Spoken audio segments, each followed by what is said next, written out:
সমালোচনা করতে গিয়ে জনদাবি থেকে সরে এলে শেষ হয়ে যাবে সব সম্ভাবনা, বললেন তারেক রহমান। ষড়যন্ত্র রুখতে ঐক্যের ডাক বিএনপি নেতাদের।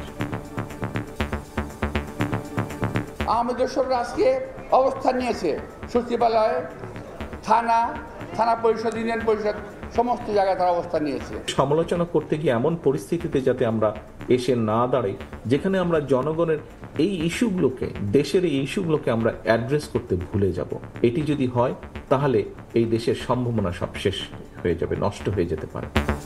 এখনো কাটেনি বিপদ, সংস্কার ও বিচার হলে অবসান হবে সব বিভেদের, বলছেন এনসিপি নেতারা। খুনি ফ্যাসিস্ট শেখ হাসিনার যে বিচার রয়েছে এবং আওয়ামী লীগকে আমরা রাজনীতিতে দেখতে চাই কি চাই না, এই বিষয়গুলোকে আমরা প্রত্যাশা রাখবো যে আমাদের রাজনৈতিক যে দলগুলো রয়েছে সেই দলগুলো একটি ঐক্যমত্যের মধ্য দিয়ে যাবে। ফ্যাসিবাদী যারা দোষর রয়েছিল তাদের দ্রুত বিচার আমাদের সকলেরই প্রত্যাশা। বিচারের মাধ্যমে আমরা আওয়ামী লীগের রাজনৈতিক ফয়সালা করতে চাই এবং জুলাই সনদ কার্যকরের মাধ্যমে সংস্কারের রূপরেখা আমাদের সামনে স্পষ্ট হবে। দেখছিলেন প্রধান শিরোনাম। রাত 11টার সময় সঙ্গে আছি আমি জিন্নাত আরা যশোয়া। এবার অন্যান্য শীর্ষ সংবাদ। ধর্ষণের বিচার দাবিতে উত্তাল রাজপথ, যমুনা অভিমুখে পদযাত্রায় পুলিশের বাধা, আন্দোলনকারীদের সঙ্গে ধস্তাধস্তি, ঢাকা বিশ্ববিদ্যালয় এলাকায় মশাল মিছিল।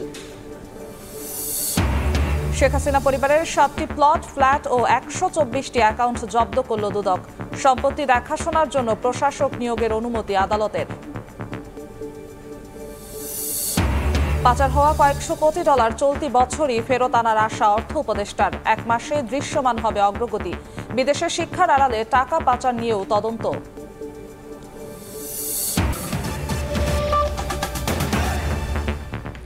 সমালোচনা করতে গিয়ে গণ দাবি থেকে সরে এলে দেশের সব সম্ভাবনা শেষ হয়ে যেতে পারে বলে আশঙ্কা প্রকাশ করেছেন বিএনপির ভারপ্রাপ্ত চেয়ারম্যান তারেক রহমান।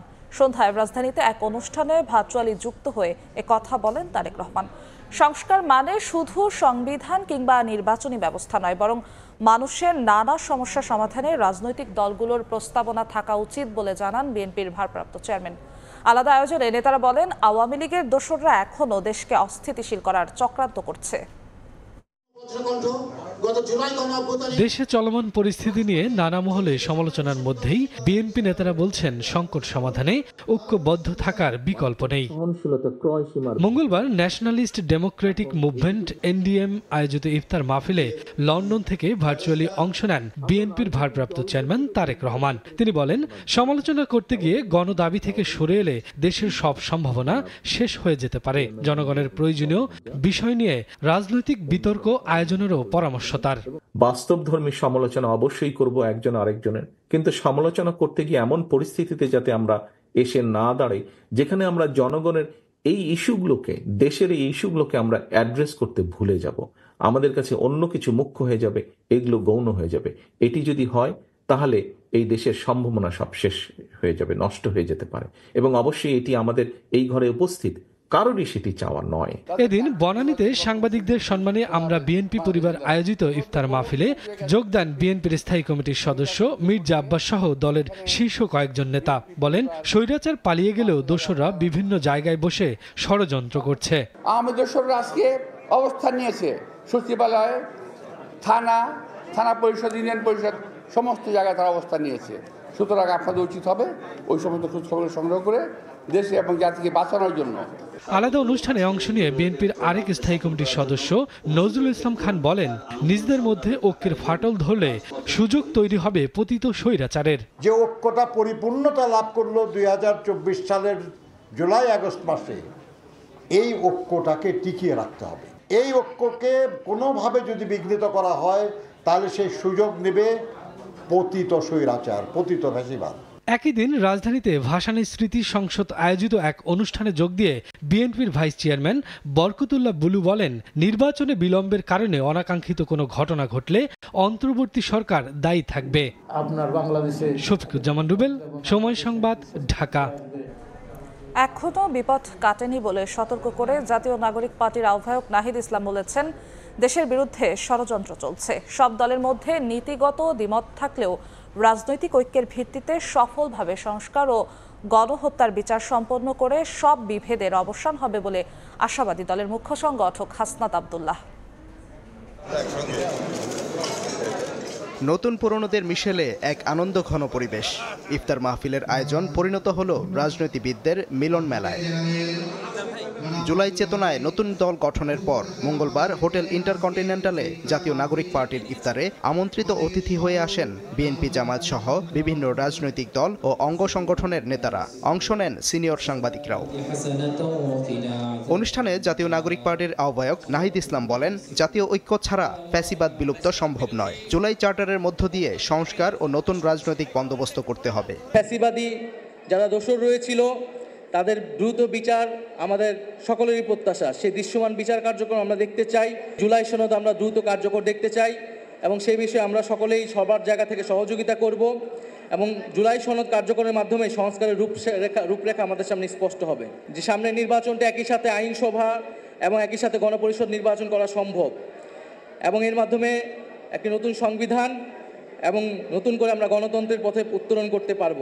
দলের দক্ষিণাঞ্চলের মুখ্য সংগঠক হাসনাত আব্দুল্লাহ বলেন, দলগুলোর মধ্যে দ্বিমত থাকলেও রাজনৈতিক ঐক্যের ভিত্তিতে সংস্কার ও গণহত্যার বিচার সম্পন্ন করতে হবে। খুনি ফ্যাসিস্ট শেখ হাসিনার যে বিচার রয়েছে এবং আওয়ামী লীগকে আমরা পরবর্তী বাংলাদেশে আমরা রাজনীতিতে দেখতে চাই কি চাই না, এই বিষয়গুলোকে আমরা প্রত্যাশা রাখবো যে আমাদের রাজনৈতিক যে দলগুলো রয়েছে সেই দলগুলো একটি ঐক্যমত্যের মধ্য দিয়ে যাবে। জুলাই চেতনায় বৈষম্য বিরোধী বাংলাদেশ গঠনে এনসিপি কার্যকর ভূমিকা রাখবে বলেও আশাবাদী জাতীয় নাগরিক পার্টির নেতারা। সাদিকুর রহমান, সময় সংবাদ, ঢাকা। দেশ থেকে দুর্নীতি ও দুঃশাসন দূর করতে জামায়াতে ইসলামী লড়াই করছে বলে মন্তব্য করেছেন দলটির আমির ডাক্তার শফিকুর রহমান। রাজধানীর মিরপুরে এক ইফতার অনুষ্ঠানে উপস্থিত হয়ে কথা বলেন তিনি। দেশে কুরআন ও সুন্নাহ ভিত্তিক শাসন প্রয়োজন উল্লেখ করে জামায়াতের শীর্ষ নেতা বলেন, মানবিক ও কুরআন ভিত্তিক বাংলাদেশ বিনির্মাণে জামায়াতে ইসলামী সবাইকে পাশে চায়। শতাব্দীর পর শতাব্দী ধরে আল্লাহর কোরআন দিয়ে শাসন হয়নি। এই হয়নি বলেই আমাদের সমাজে কোন দর্শন, লুণ্ঠন, অশান্তি গড়ে এবং বাইরে সর্বত্র।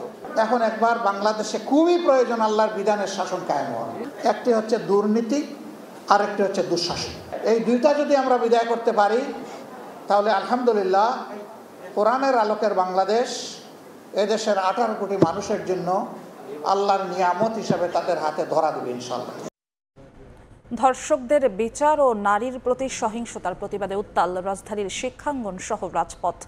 রাজু ভাস্কর্য থেকে প্রধান উপদেষ্টার বাসভবন অভিমুখে পদযাত্রায় বাধা দেয় পুলিশ। এ সময় আন্দোলনকারীদের সঙ্গে ধস্তাধস্তি হয়, লাঠি চার্জ করে ছত্রভঙ্গ করে দেয়া হয় তাদের। এর আগে অবস্থান কর্মসূচি থেকে সহিংসতা প্রতিরোধে ব্যর্থতার দায়ে আইন ও স্বরাষ্ট্র উপদেষ্টার পদত্যাগ দাবি করেন শিক্ষার্থীরা। মঙ্গলবার দুপুরে রাজু ভাস্কর্য থেকে পদযাত্রা শুরু করে ধর্ষণ ও নিপীড়নের বিরুদ্ধে বাংলাদেশ নামের একটি সংগঠন। ইন্টারকন্টিনেন্টাল মোড়ে তাদের আটকে দেয় পুলিশ। ব্যারিকেড ভেঙে যমুনা অভিমুখে যাওয়ার চেষ্টা করলে শুরু হয় ধস্তাধস্তি। এক পর্যায়ে লাঠিচার্জ করে পুলিশ। বিনা উস্কানিতে বাংলাদেশের পুলিশ প্রশাসন আজকে হামলা চালাইলো, আমাদের ভাইদেরকে আহত করলো। আমরা এই স্বরাষ্ট্র উপদেষ্টার পদত্যাগ চাই। নিপীড়নের বিরুদ্ধে স্মারকলিপি দিতে যেও নিপীড়নের শিকার হলাম। আমাদেরকে আমি নিবৃত করার চেষ্টা করি, কিন্তু তারপরে আমাদের 7-8 জন আজকে আহত হয়েছে। এসি রমনাজন ওকে হঠাৎ করে এক সাইডে ও গেছে, ওকে ধরে ব্যাপক আকারে পিটাইছে। ওর গেঞ্জি টেঞ্জি টি শার্ট যা ছিল সব ছিঁড়ে গেছে।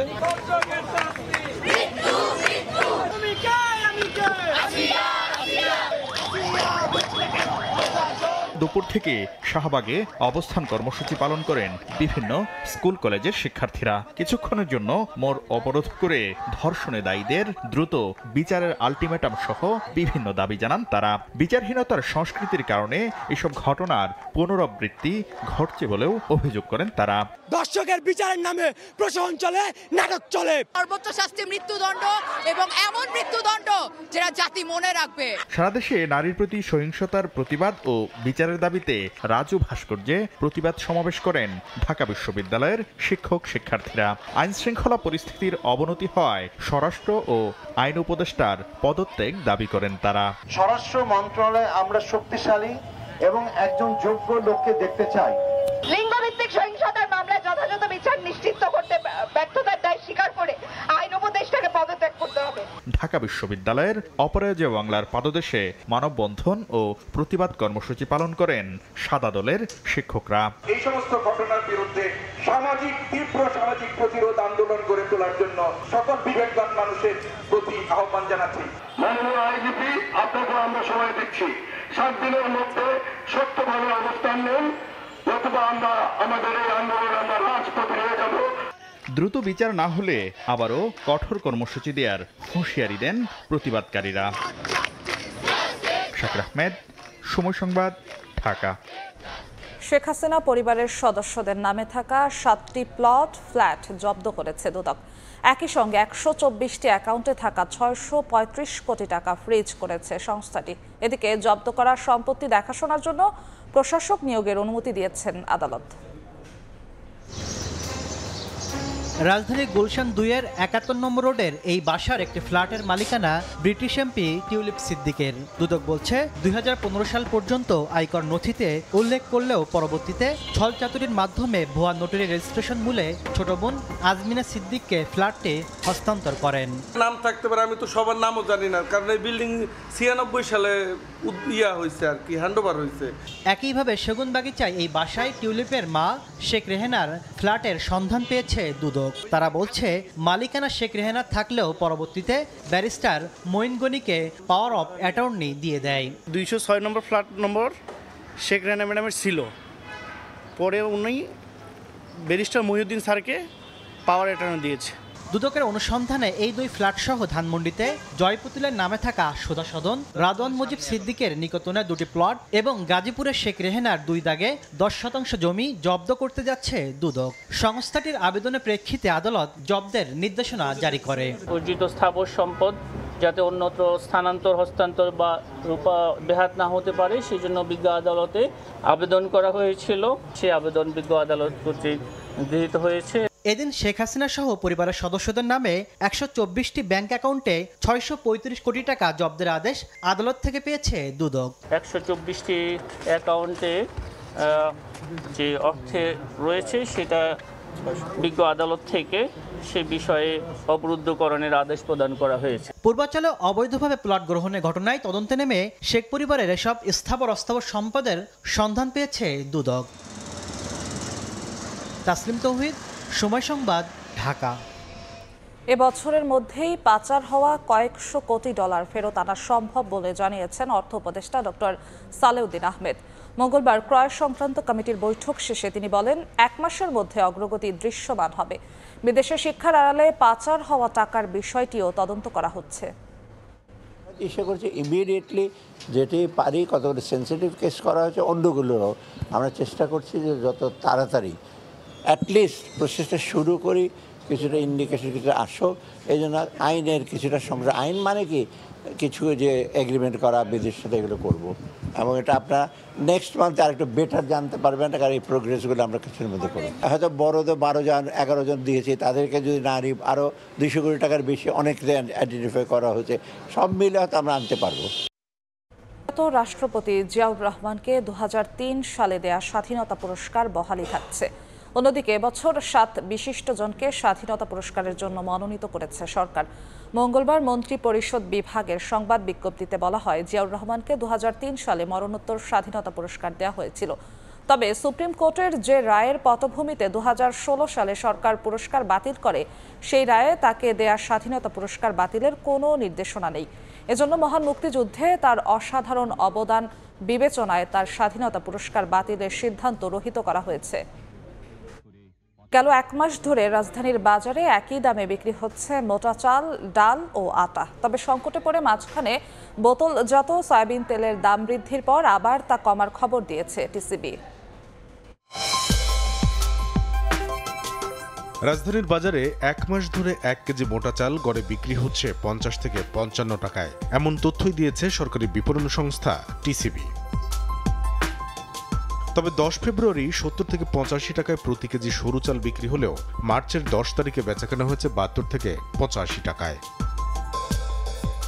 এ সময়ে আটা বিক্রি হয়েছে 40 থেকে 45 টাকা কেজি দরে, আর 110 থেকে 120 টাকা কেজি দরের ছোলার দাম গেল এক মাসে নেমেছে 105 থেকে 110 টাকায়।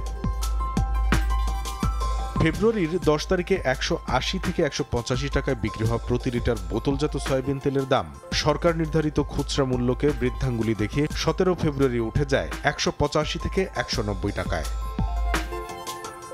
তবে 10 মার্চে দাম খানিকটা কমে প্রতি লিটার বিক্রি হয়েছে 170 থেকে 185 টাকায়। গেল এক মাসে পাম অয়েলের দাম লিটারে 2 টাকা কমতির হিসাব দিয়েছে সরকারি বিপণন সংস্থা টিসিবি। 120 থেকে 125 টাকা কেজি দরের চিনির দাম এক মাস আগের তুলনায় 2 টাকা কমেছে টিসিবির বাজার পর্যবেক্ষণের তথ্যে। এক মাসে কেজিতে 5 থেকে 15 টাকা কমে বর্তমানে প্রতি কেজি দেশি পেঁয়াজের দাম নেমেছে 35 থেকে 50 টাকায়। তবে এই সময়ে আলুর দাম বৃদ্ধির পরিসংখ্যান দিয়েছে trading corporation of Bangladesh TCB. Kamrul Hasan সবুজ, সময় সংবাদ, ঢাকা। মুকুলে ছেয়ে গেছে দিনাজপুরের লিচুর বাগানগুলো। গত বছরের চেয়ে এবার অনেক বেশি মুকুল এসেছে। তবে এবছর রাজনৈতিক অস্থিতিশীলতার কারণে বড় ধরনের লোকসানের আশঙ্কা বাগান মালিকদের। দিনাজপুরে লিচুর বাগানগুলোতে এখন নানা কর্মযজ্ঞ। মুজাফফরপুরি, বেদনা, মাদ্রাজি, চায়না, মুম্বাই, কাঠালি সহ দেশি জাতের লিচু গাছগুলো মুকুলে ছেয়ে গেছে। মুকুল ঝরে পড়া রোধে সেচ ও কীটনাশক ছিটাচ্ছেন শ্রমিকরা। গত বছরের চেয়ে অনেক বেশি মুকুল এবার এসেছে বলে জানান তারা। গতবার থেকে এবার লিচু বেশি হবে বোঝা যাচ্ছে। পানি দেওয়ার পরে এই মুকুলটা, এই দানাটা আরো সুন্দর হবে। তবে এবছর রাজনৈতিক অস্থিতিশীলতার কারণে বড় ধরনের লোকসানের আশঙ্কা বাগান মালিকদের। আগে যেমন বাইরের পার্টিরা আসতো, যে বাগান কিনতো, খুব একটা কিনতেছে না, এখন রিস্ক নিতে চাচ্ছে না কেউ।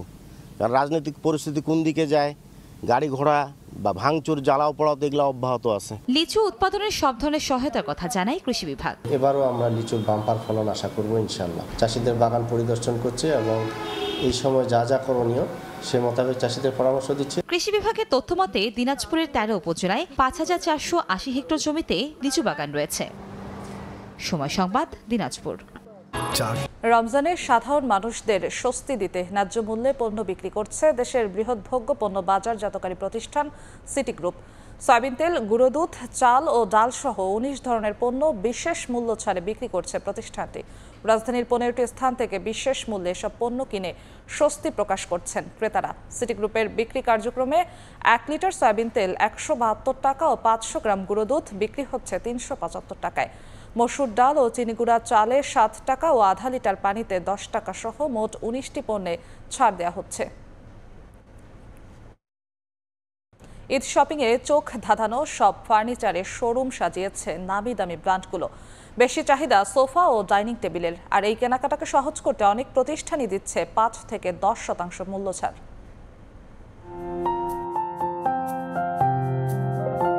আভিজাত্য আর বাহারি নকশার আসবাবপত্র, ঐতিহ্য আধুনিকতার মেশেলে দৃষ্টিনন্দন এসব বেড, সোফা, ডাইনিং টেবিল তৈরিতে প্রাধান্য পেয়েছে ক্রেতার রুচি ও স্থায়িত্ব। প্রয়োজন কিংবা পরিবর্তন, ঘরের সৌন্দর্য বাড়াতে ঈদ কেনাকাটায় ফার্নিচারের শোরুমেও আসছেন ক্রেতারা। নজর কাটছে আলো ঝলমলে ঝাড়বাতিও। আমাদের নতুন বাসা তো, সো টুকটাক সব ফার্নিচারই দেখতেছি। ভালো জিনিস চাইন তাহলে অবশ্যই আপনার দাম তো আপনার দিতে হবে। মানুষের আকাঙ্ক্ষা এবং কোম্পানির ডিসকাউন্ট দুটো একসাথে যখন মিলে যায় তখন হয়তো আমরা আর একটু এক ধাপে এগিয়ে যাই, যে যাই কিনে নিয়ে আসি। ঈদ উপলক্ষে নামি দামি ব্র্যান্ডগুলো সব ধরনের আসবাবপত্রের রমজান জুড়ে রেখেছে 5 থেকে 10% মূল্য ছাড়। প্রতিষ্ঠানগুলো বলছে অন্য মাসের তুলনায় রমজানে বিক্রি বাড়ে 30% পর্যন্ত। এবারও এর ব্যতিক্রম হবে না বলে আশা তাদের। অনেক প্রোডাক্ট কাস্টমার পাবে আমাদের কাছে, যেটা আমাদের ঈদ উপলক্ষে আনা হয়েছে। কাস্টমার আশা করে থাকে আছে রমজান আসলে একটা ক্যাম্পেইন আসবে, কিছু নতুন নতুন ফার্নিচার আসবে, সব কিছু মিলে অন্য মাসে যায় তার থেকে 20 থেকে 30% বেড়ে যায় আর কি কেনাকাটা। প্রোডাক্ট এবং প্রাইস এই দুইটাই ম্যাচ করার ব্যাপার বা ক্রেতার ক্ষেত্রে এটাই মুখ্য বিষয়। ব্র্যান্ডের ফার্নিচারে বিনামূল্যে বিক্রয়ের সেবার নিশ্চয়তাও দিচ্ছে প্রতিষ্ঠানগুলো। কামরুল হাসান সবুজ, সময় সংবাদ, ঢাকা। দেখছেন রাত 11টার সময়। চলতি বছর জনপ্রতি সর্বনিম্ন ফিতরা নির্ধারণ করা হয়েছে 110 টাকা ও সর্বোচ্চ 2805 টাকা। দুপুরে রাজধানীর বায়তুল মোকাররম জাতীয় মসজিদে ইসলামিক ফাউন্ডেশনের সভাকক্ষে জাতীয় সাদাকাতুল ফিতর নির্ধারণ কমিটির সভায় এ হার নির্ধারণ করা হয়। সভায় সিদ্ধান্ত হয় ইসলামী শরিয়া মতে মুসলমানরা সামর্থ্য অনুযায়ী গম, আটা, যব, খেজুর, কিশমিশ ও পনির যে কোনো একটি পণ্যের নির্দিষ্ট পরিমাণ বা এর বাজার মূল্য ফিতরা হিসাবে গরিবদের মাঝে বিতরণ করতে পারবেন।